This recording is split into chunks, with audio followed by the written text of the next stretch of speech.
출애굽기 32장 15절에서 25절까지 읽도록 하겠습니다. 모세가 돌이켜 산에서 내려오는데 두 증거판이 그의 손에 있고 그 판의 양면 이쪽 저쪽에 글자가 있으니 그 판은 하나님이 만드신 것이요 글자는 하나님이 쓰셔서 판에 새긴 것이더라.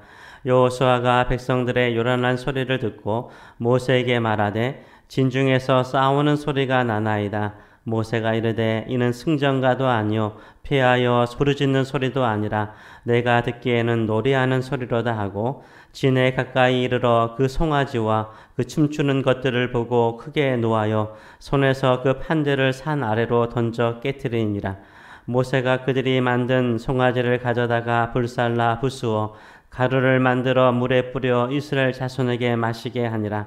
모세가 아론에게 이르되 이 백성이 당신에게 어떻게 하였기에 당신이 그들을 큰 죄에 빠지게 하였느냐. 아론이 이르되 내 주여 노하지 마소서. 이 백성이 악함을 당신이 아나이다. 그들이 내게 말하기를 우리를 위하여 우리를 인도할 신을 만들라. 이 모세 곧 우리를 애굽 땅에서 인도해 낸 사람은 어찌 되었는지 알 수 없노라 하기에 내가 그들에게 이르기를 금이 있는 자는 빼내라 한즉 그들이 그것을 내게로 가져왔기로 내가 불에 던졌더니 이 송아지가 나왔나이다. 모세가 본즉 백성이 방자하니 이는 아론이 그들을 방자하게 하여 원수에게 조롱거리가 되게 하였습니다. 아멘.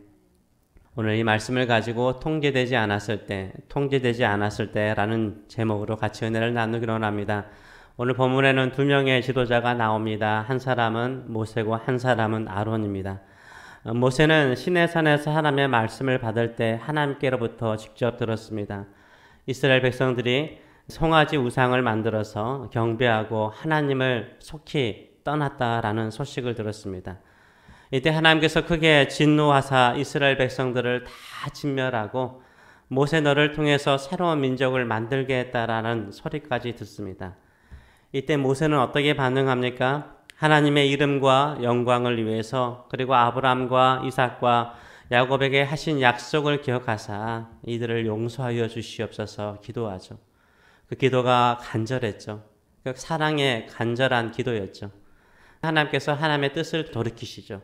모세는 하나님의 뜻을 돌이키는 위대한 기도를 하였습니다. 그러나 막상 산에 내려와서 보니까 어떻습니까?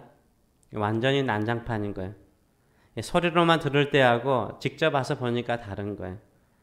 특별히 금송아지를 보고 이스라엘 백성들이 춤추는 거, 이 춤춘다는 것은 이 음란한 행위를 말해요. 이방 신들을 섬길 때 여사제들과 했던 그 음란한 행위들을 말하는 것입니다. 이 춤추는 것을 보자 그 감정을 컨트롤할 수가 없었습니다. 그래서 모세가 크게 분노하죠. 시내산에서 하나님께 그렇게 간절히 기도했던 모세는요, 우상 숭배의 현장을 보자 모세도 크게 흥분해요. 하나님의 분노만큼 분노하죠. 19절의 말씀을 보게 되면 진에 가까이 이르러 그 송아지와 그 춤추는 것들을 보고 크게 노하여 손에서 그 판들을 산 아래로 던져 깨뜨리니라 라고 말하고 있어요. 하나님 앞에서 그렇게 차분하게 진지하게 기도했던 이스라엘 백성들을 위해서 간구했던 모세도요, 이 우상 숭배의 현장을 보자 크게 분노합니다. 그래서 어떻게 합니까? 두 가지를 하죠. 하나는 하나님께서 직접 만드신 판이고 하나님께서 직접 쓰신 그 십계명의 두 돌판, 앞뒤로 썼던 두 돌판을 깨트려 버립니다. 너희들의 행위가 하나님과의 언약을 깨트리는 것과 같다는 거죠. 너희들은 하나님의 언약을 깨트리는 자다라고 말하는 것과 같이 이 언약 돌판을 깨트립니다. 두 번째로는 금송아지를 불살라서요. 이 금송아지를 불태우죠. 불살라서 부숴가지고 재하고 금가루가 나오겠죠. 그것을 물에 뿌립니다. 그리고 이스라엘 백성들이 다 그 물을 마시게 합니다. 이 모세의 분노가 너무 지나친 것처럼 느껴지십니까? 너무하다. 하나님께서 뜻을 돌이키셨는데 너무하다. 이런 생각이 드십니까? 하나님께서 뜻을 돌이키시고 용서하셨는데 적당히 좀 하지. 너무하다라는 생각이 들죠. 그렇지 않는 거예요.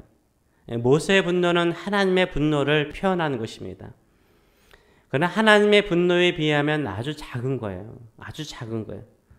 하나님께서 이스라엘 전부를 진멸하시겠다라고 말씀하셨죠. 하나님의 진노는 뭐냐면 이스라엘 모든 백성들을 다 진멸하는 것이었어요. 그렇게까지 하나님께서 분노하셨어요.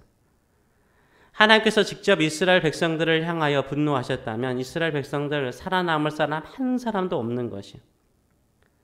그래서 우상 숭배의 금가루를 물에 타서 먹는 것은 아주 작은 것입니다. 아주 작은 거예요.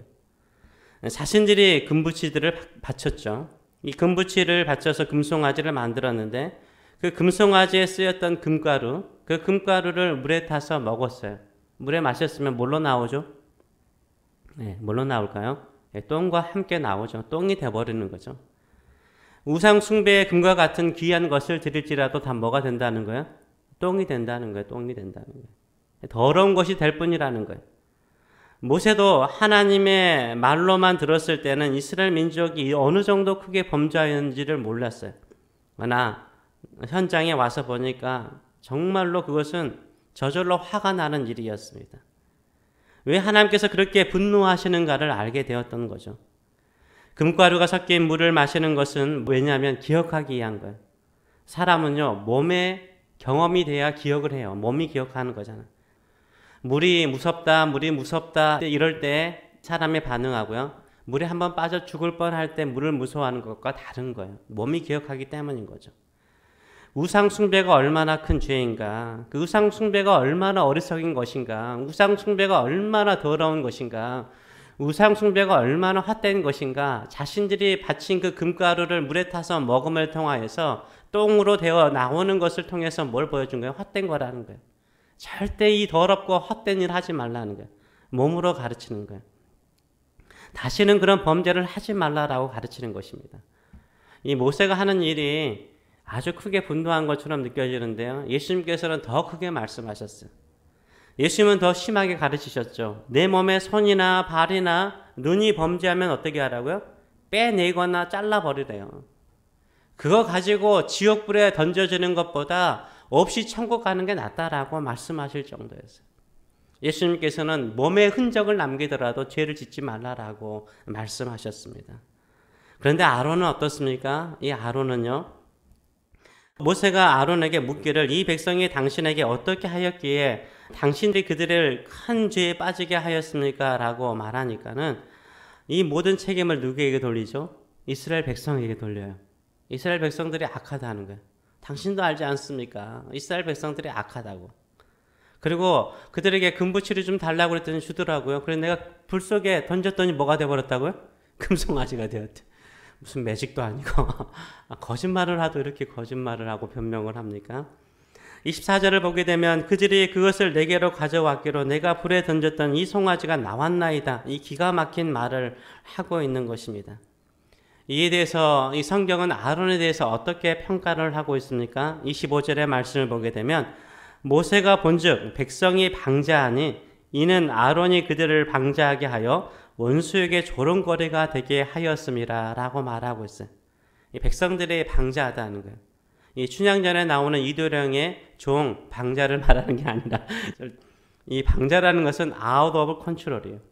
out of control. 통제되지 않는 상태를 말하는 거예요.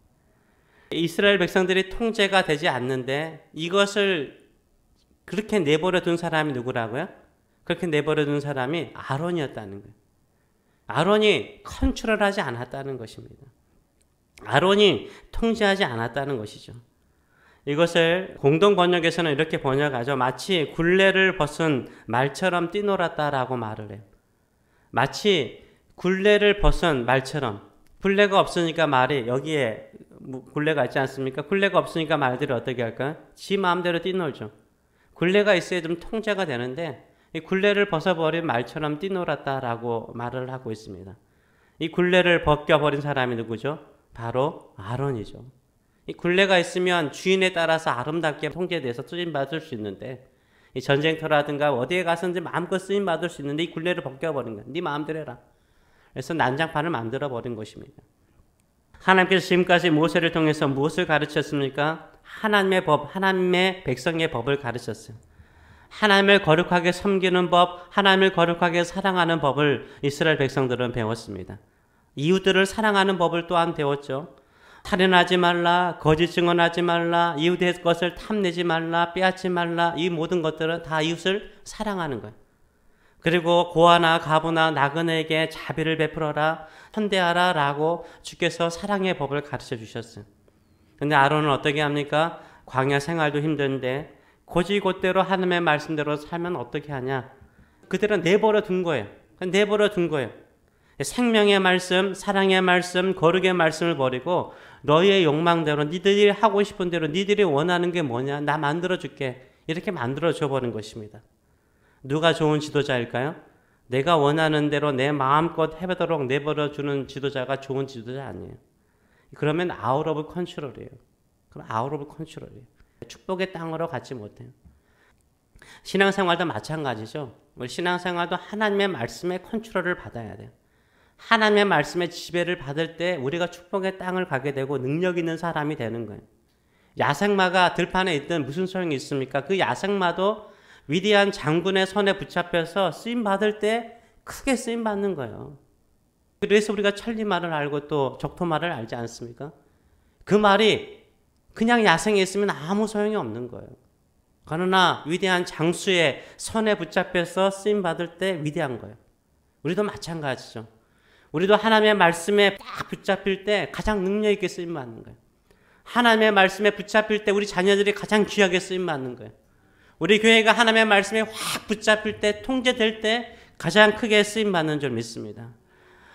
하나님의 말씀에 통제받는 사람은 능력의 사람인 줄 믿습니다. 하나님의 권능 속에 통제받는 줄 믿습니다. 왜 우리가 이 새벽에 나와서, 아침에 나와서 이렇게 하나님 앞에 기도합니까? 하나님의 지배를 받고자, 하나님의 통치를 받고자, 하나님의 말씀의 통치를 받고자, 오늘도 내 욕망대로 내 생각대로 사는 것이 아니라 성령의 통치를 받고자, 성령의 인도를 받고자 우리가 이 자리에 나오지 않습니까? 그때 우리가 적토마가 될 수 있는 거예요. 천리마가 될 수 있는 거예요. 능력 있는 일꾼이 될 수 있는 줄 믿습니다. 이런 믿음의 사람들 되시는 저와 여러분 되시길 축원합니다. 기도하겠습니다. 살아계신 하나님 아버지 은혜를 감사드립니다. 우리는 하나님의 손에 붙잡힌 사람들 되기를 원합니다. 하나님의 말씀에 붙잡힌 사람 되기를 원합니다. 우리의 욕망대로 우리의 뜻대로 되지 않기를 원합니다. 우리는 하나님의 능력의 손에 붙들려서 하나님의 말씀에 손에 붙들려서 하나님께서 가라는 대로 하나님께서 뛰라는 대로 뛰어가기를 원합니다. 달려가기를 원합니다. 전진하기를 원합니다. 싸우기를 원합니다. 그러하여서 하나님의 능력을 경험하고 하나님과 함께 약속하신 그 뜻을 이루는 저희들의 삶들이 될 수 있도록 축복하여 주시옵소서. 이 시간에 다시 한번 기도합니다. 성령이시여 우리를 다스려 주시옵소서. 우리를 통제하여 주시옵소서. 우리를 써 주시옵소서. 권능의 나라를 위해서, 능력의 나라를 위해서 사용하여 주시옵소서. 감사드리며 예수님의 이름으로 기도하옵나이다. 아멘.